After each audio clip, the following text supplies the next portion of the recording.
I was curious to know, one of his famous quotes says that each soul is potentially divine. And what struck me was the use of the word potential. And I was eager to know why it's not said that each soul is divine, but each soul is potentially divine. All right, that's a very good question. Swami Vivekananda's a very well-known quote, often oft-quoted, each soul is potentially divine, and the goal is to manifest this divinity already within us. And you do it by meditation or love or service or by knowledge. The last one was what we were trying to do this morning. But then, notice, if you go by the way of Advaita Vedanta, the way we were talking this morning, then wouldn't you say each soul is divine? Why potentially divine? If you ask Shankaracharya, each soul is divine already. Didn't we say that you're attaining that which is already attained? All it removes samsara, which was never there. So why the word potentially? One thing you must remember about Swami Vivekananda and Sri Ramakrishna is they were extraordinarily practical. Their spirituality was, no matter how high the philosophy, how abstruse the thought, was, at the end of the day, tremendously practical. What difference does it make to my life here and now?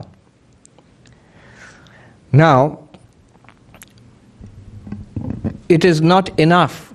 See, the way we teach classical Advaita Vedanta, one danger could be, I know it. I have read the books, I have heard the talks, I have got so many notes. Or nowadays, everything is in the cloud. So everything is there, and I know it. I know all the arguments. I understand it. I even have a feel for the whole thing. So is your suffering in life at an end? Not quite. Mostly so, but there are little problems.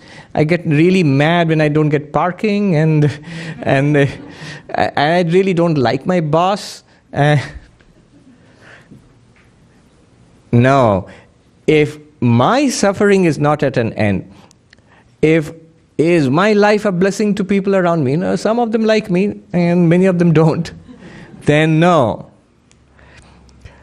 If I have not got the fruits, the results of Advaita, which is promised, then the journey is not complete yet.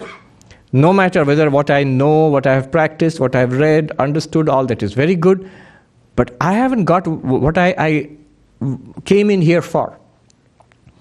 So Sri Ramakrishna and Swami Vivekananda, they insist that religion not only must be at the level of the understanding, it must be not only at the level of the feelings, devotion, love, I feel it all within my heart, but my behavior with others.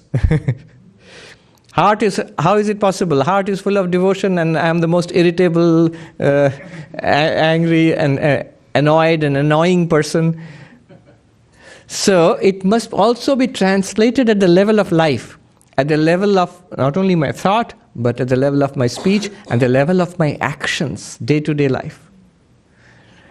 So that is called the manifestation of the divinity within us. Manifestation at what level? I must see it as so, not just hear about it or read about it. So at the level of thought, clear. At the level of speech, my expressions and my feelings, it must express that reality. And at the level of my action, am I unselfish? Am I serene? Am I fulfilled? Or are there things, yes, I'm enlightened, I know all about Brahman, but there are these places. I want that Bahamas vacation and that the latest iPhone, and I have a list, a wishing list for Christmas. Then no. And I'm putting it at a very simple level. It can go very deep. That I really don't want anything in the world, but I want these visions of God, or these occult powers, or to be a great teacher, or something like that. Might seem very noble, or not so noble, but that still shows that one is still very far indeed from enlightenment.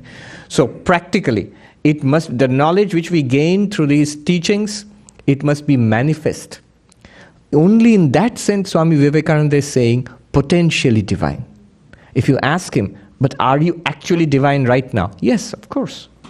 Of course. Are we Brahman right now? Of course. But to translate that at the level of the body-mind, that takes time. And that takes effort.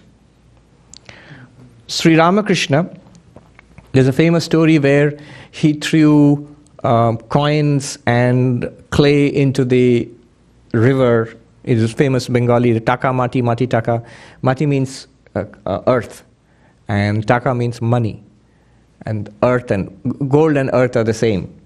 Clay, a lump of clay and gold are equally valueless to me. Practice of renunciation.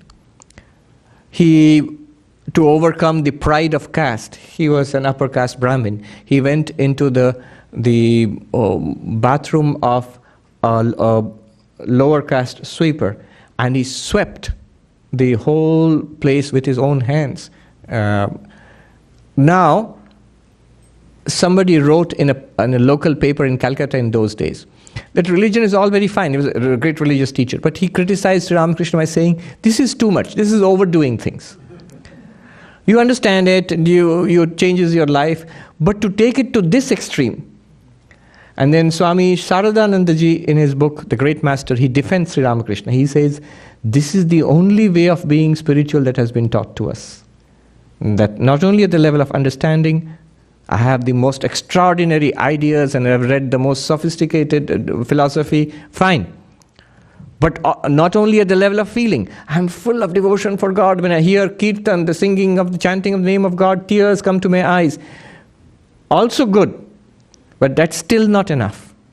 It must be at the level of my life. Do I have peace within me?